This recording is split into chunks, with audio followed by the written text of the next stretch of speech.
साथियों, कोसी महासेतु की हर तरफ किऊल नदी पर नई रेल इलेक्ट्रॉनिक इंटरलॉकिंग की सुविधा शुरू होने से इस पूरे रूट पर सुविधा और रफ्तार दोनों बढ़ने वाली है। इस नए रेल पुल के निर्माण से झाझा से पंडित दीनदयाल उपाध्याय जंक्शन तक मेन लाइन पर 100-125 किलोमीटर प्रति घंटा की गति से अब ट्रेन चल पाएगी। इलेक्ट्रॉनिक इंटरलॉकिंग के चालू होने से हावड़ा दिल्ली मेन लाइन पर ट्रेनों के आने जाने में आसानी होगी, अनावश्यक देरी से राहत मिलेगी और रेल यात्रा अधिक सुरक्षित होगी। साथियों, बीते 6 साल से भारतीय रेल को नए भारत की आकांक्षाओं और आत्मनिर्भर भारत की अपेक्षाओं के अनुरूप ढालने का प्रयास किया जा रहा है।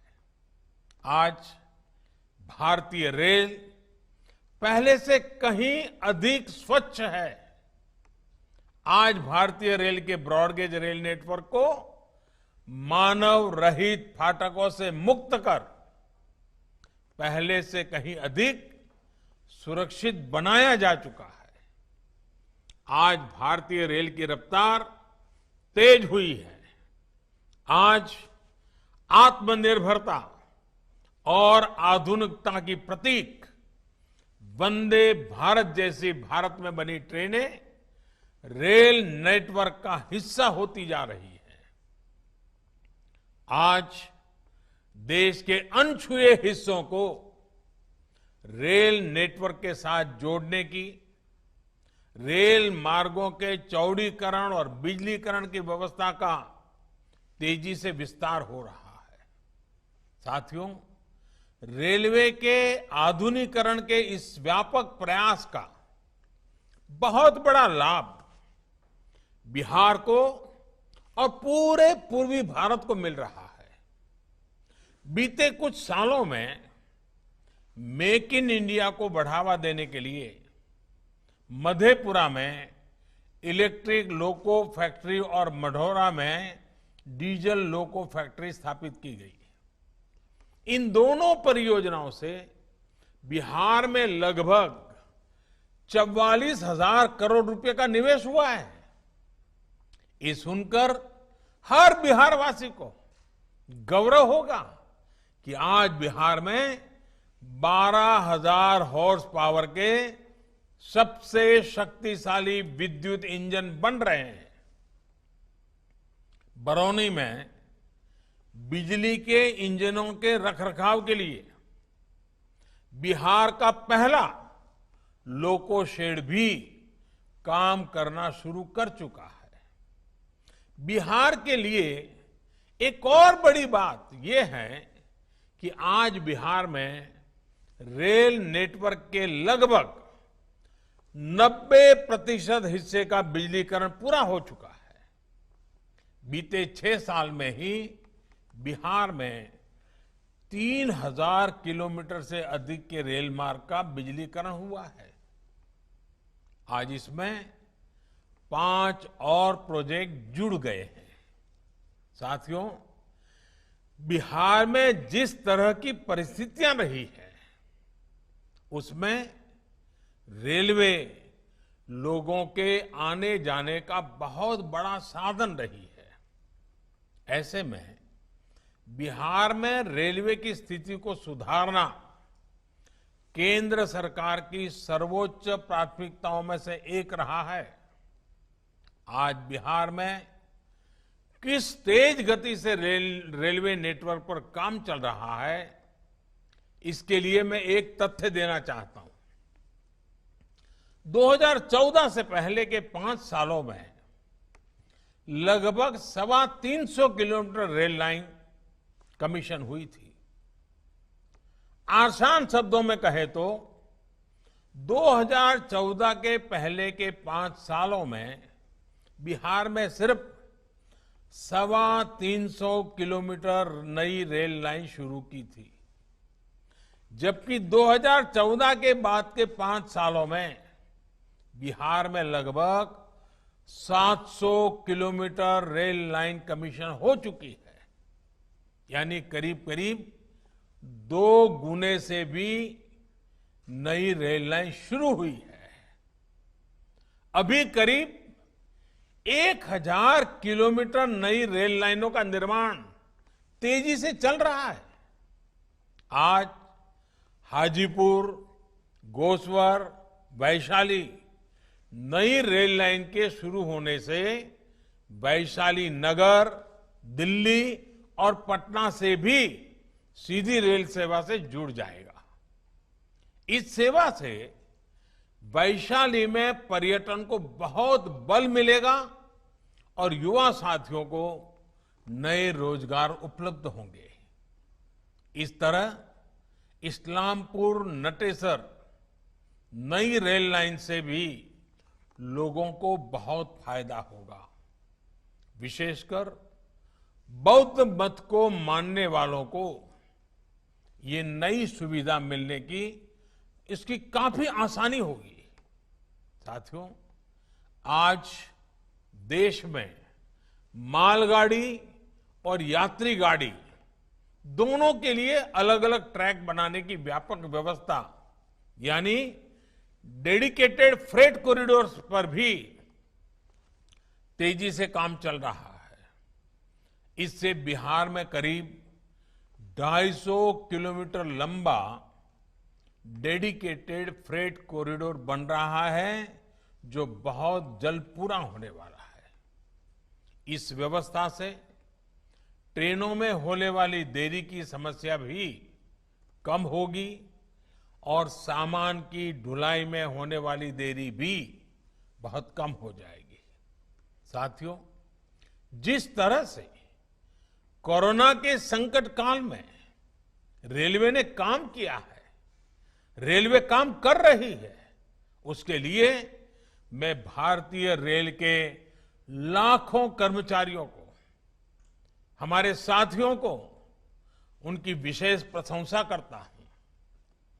देश के लाखों श्रमिकों को श्रमिक स्पेशल ट्रेनों के माध्यम से सुरक्षित घर पहुंचाने के लिए रेलवे ने दिन रात एक कर दिया था। स्थानीय स्तर पर श्रमिकों को रोजगार देने में भी रेलवे बड़ी भूमिका निभा रहा है।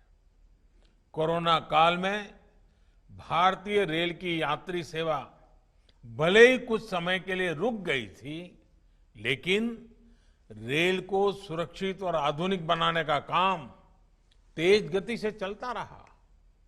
देश की पहली किसान रेल यानी पटरी पर चलता हुआ कोल्ड स्टोरेज भी बिहार और महाराष्ट्र के बीच कोरोना काल में ही शुरू किया गया। साथियों, ये कार्यक्रम भले रेलवे का है, लेकिन रेलवे के साथ ही ये लोगों के जीवन को आसान बनाने और बेहतर बनाने के प्रयास का भी आयोजन है। इसलिए मैं एक और विषय की चर्चा भी आज आपके बीच करना चाहता हूं, जो बिहार के लोगों के स्वास्थ्य से जुड़ा है। नीतीश जी की सरकार बनने से पहले तक बिहार में इक्का दुक्का मेडिकल कॉलेज हुआ करते थे। इससे बिहार में मरीजों को तो भारी दिक्कत थी ही, बिहार के मेधावी युवाओं के भी मेडिकल की पढ़ाई के लिए दूसरे राज्यों का रुख करना पड़ता था। आज बिहार में 15 से ज्यादा मेडिकल कॉलेज हैं, जिससे अनेक बीते कुछ वर्षों में ही बनाए गए हैं। कुछ दिन पहले ही बिहार में एक नए एम्स की भी स्वीकृति दे दी गई है। ये नया एम्स दरभंगा में बनाया जाएगा। इस नए एम्स में 750 बेड का नया अस्पताल तो बनेगा ही, इसमें एमबीबीएस की 100 और नर्सिंग की 60 सीटें भी होगी। दरभंगा में बनने वाले इस एम्स से हजारों नए रोजगार भी सृजित होंगे।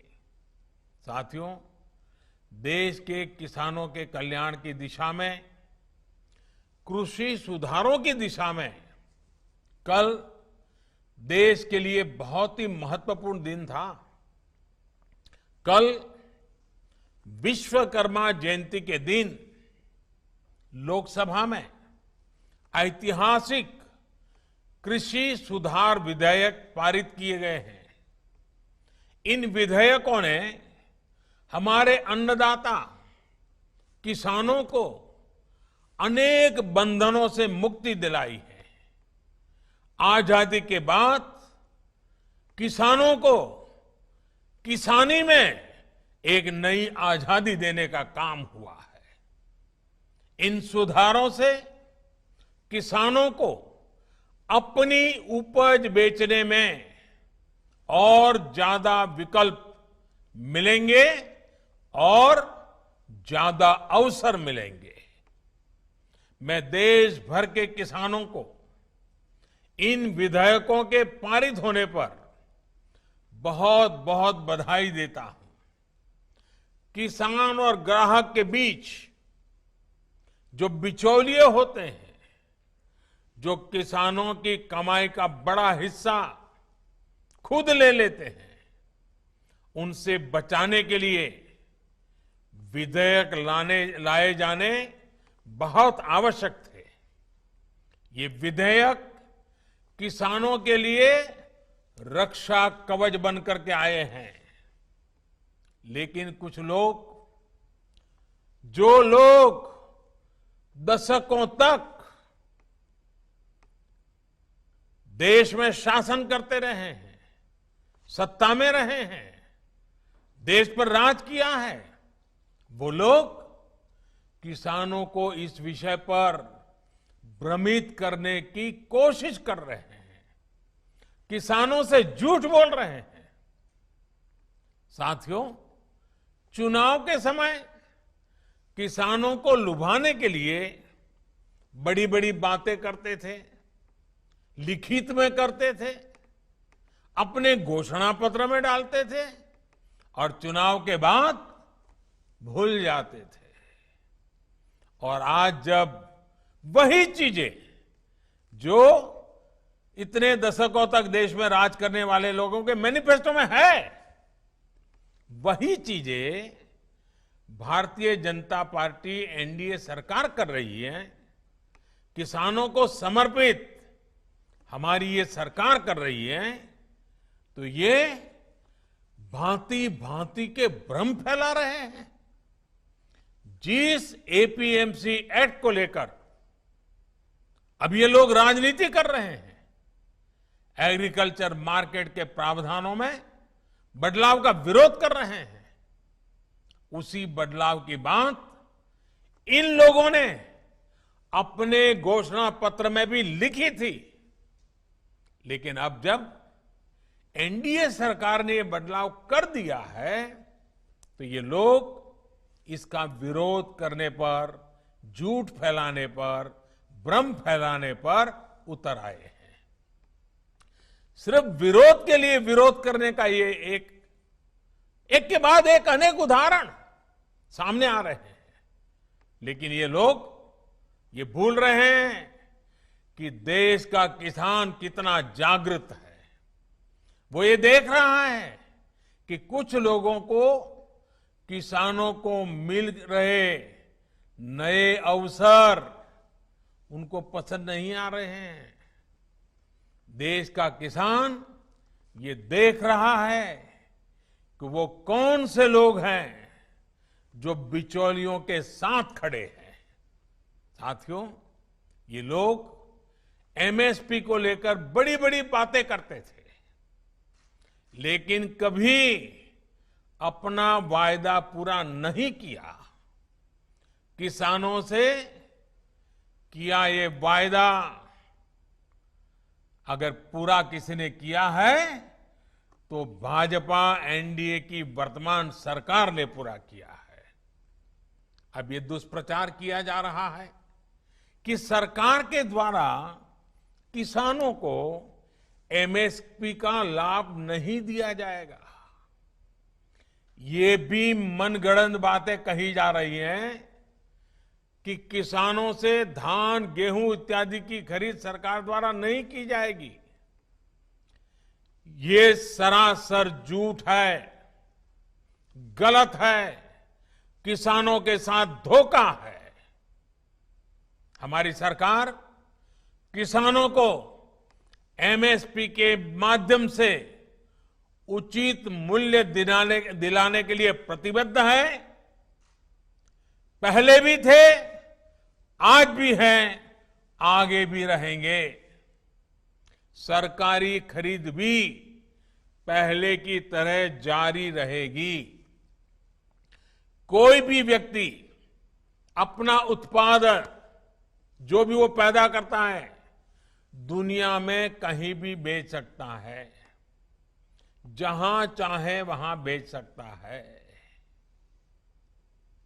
अगर वो कपड़ा बनाता है जहां चाहे बेच सकता है, वो बर्तन बनाता है कहीं पर भी बेच सकता है, वो जूते बनाता है कहीं पर भी बेच सकता है। लेकिन एकमात्र केवल मेरे किसान भाई बहनों को इन अधिकारों से वंचित रखा गया था, मजबूर किया गया था। अब नए प्रावधान लागू होने के कारण किसान अपनी फसल वो देश के किसी भी बाजार में अपनी मनचाही कीमत पर बेच सकेगा।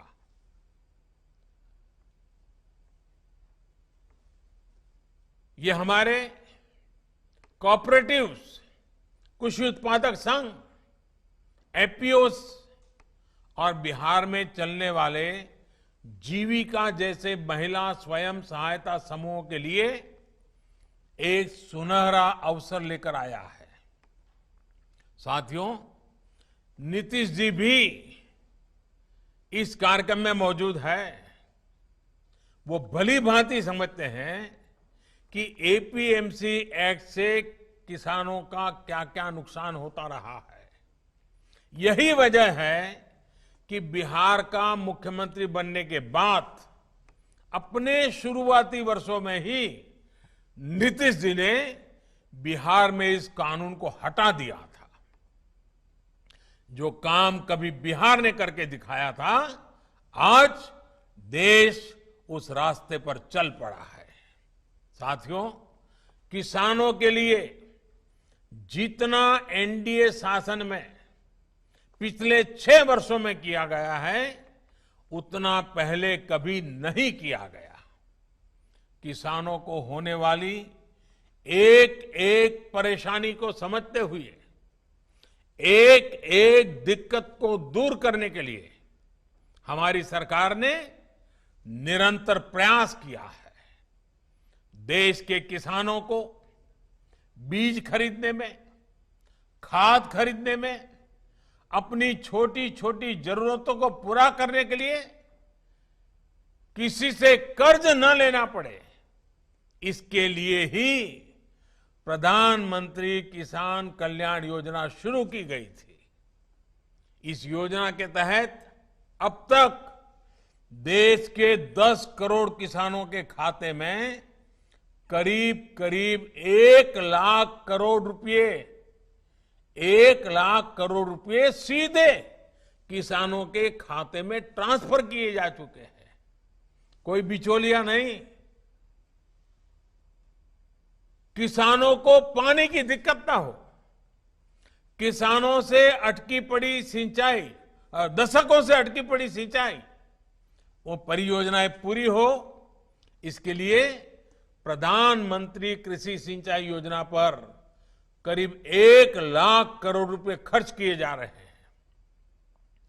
वो यूरिया जिसके लिए लंबी लंबी लाइनें लगती थी, जो किसानों के खेत में कम और फैक्ट्रियों में ज्यादा आसानी से पहुंच जाता था, अब उसकी 100% निम कोटिंग की जा रही है। आज देश में बड़े स्तर पर कोल्ड स्टोरेज का नेटवर्क तैयार किया जा रहा है। फूड प्रोसेसिंग से जुड़े उद्योगों पर भारी निवेश किया जा रहा है। 1 लाख करोड़ रुपए का एग्रीकल्चर इंफ्रास्ट्रक्चर फंड बनाया जा रहा है। किसानों के पशुधन को बीमारियों से बचाने के लिए देशव्यापी अभियान भी चलाया जा रहा है। मछली उत्पादन बढ़ाने के लिए, मुर्गी पालन को प्रोत्साहन के लिए, शहद उत्पादन बढ़ाने के लिए, दूध उत्पादन बढ़ाने के लिए किसानों को आय बढ़ाने के अतिरिक्त विकल्प देने के लिए केंद्र सरकार निरंतर कार्य कर रही है। साथियों, मैं आज देश के किसानों को बड़ी नम्रतापूर्वक अपनी बात बताना चाहता हूं, संदेश देना चाहता हूं। आप किसी भी तरह के भ्रम में मत पड़िए। इन लोगों से देश के किसानों को सतर्क रहना बहुत जरूरी है। ऐसे लोगों से सावधान रहें जिन्होंने दशकों तक देश पर राज किया और जो आज किसानों से झूठ बोल रहे हैं। वो लोग किसानों की रक्षा का ढिंढोरा पीट रहे हैं, लेकिन दरअसल वे किसानों को अनेक बंधनों में जकड़कर रखना चाहते हैं। वो लोग बिचौलियों का साथ दे रहे हैं। वो लोग किसानों की कमाई को बीच में लूटने वालों का साथ दे रहे हैं। किसानों को अपनी उपज देश में कहीं पर भी किसी को भी बेचने की आजादी देना बहुत ऐतिहासिक कदम है। 21वीं सदी में भारत का किसान बंधनों में नहीं, भारत का किसान खुल करके खेती करेगा। जहां मन आएगा अपनी उपज बेचेगा, जहां ज्यादा पैसा मिलेगा वहां बेचेगा। किसी बिचौलिए का मोहताज नहीं रहेगा और अपनी उपज, अपनी आय भी बढ़ाएगा। ये देश की जरूरत है और समय की मांग भी है। साथियों, किसान हो, महिलाएं हो, नौजवान हो, राष्ट्र के विकास में सभी को सशक्त करना हम सभी का दायित्व है। आज जितने भी प्रोजेक्ट को समर्पित किया गया है वो इसी दायित्व का एक हिस्सा है। मुझे विश्वास है कि आज जिन परियोजनाओं का लोकार्पण और शुभारंभ हुआ है, इनसे बिहार के लोगों, यहां के नौजवानों, यहां की महिलाओं को बहुत लाभ होगा। साथियों, कोरोना के इस संकट काल में हम सभी को बहुत संभल कर भी रहना है। थोड़ी सी भी लापरवाही आपका और आपके अपनों का बहुत ज्यादा नुकसान कर सकती है। इसलिए मैं बिहार के लोगों से, देश के लोगों से अपने आग्रह को फिर दोहराना चाहता हूं। मास्क जरूर पहने और ठीक से पहने। 2 गज की दूरी का हमेशा ध्यान रखें, इसका पालन करें। भीड़ भाड़ वाली जगहों पर जाने से बचें, भीड़ लगाने से बचें। अपनी रोग प्रतिरोधक क्षमता, अपनी इम्यूनिटी बढ़ाने के लिए आयुर्वेद की परंपरा वाला जो काढ़ा होता है उसे पीते रहें, गुनगुना पानी पीते रहें, निरंतर अपने स्वास्थ्य पर ध्यान दें।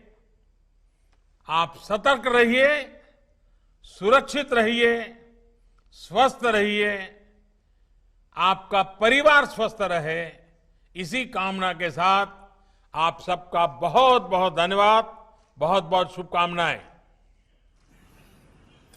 सादर आभार आदरणीय प्रधानमंत्री जी। इस ऐतिहासिक अवसर पर पूर्व मध्य रेल की ओर से माननीय प्रधानमंत्री जी एवं अन्य गणमान्य महानुभावों को हृदय से धन्यवाद, हृदय से आभार। धन्यवाद।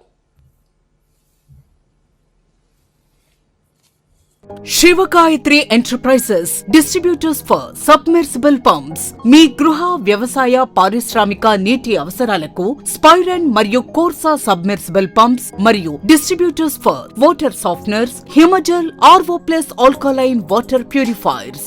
శివగాయత్రి ఎంటర్ప్రైజెస్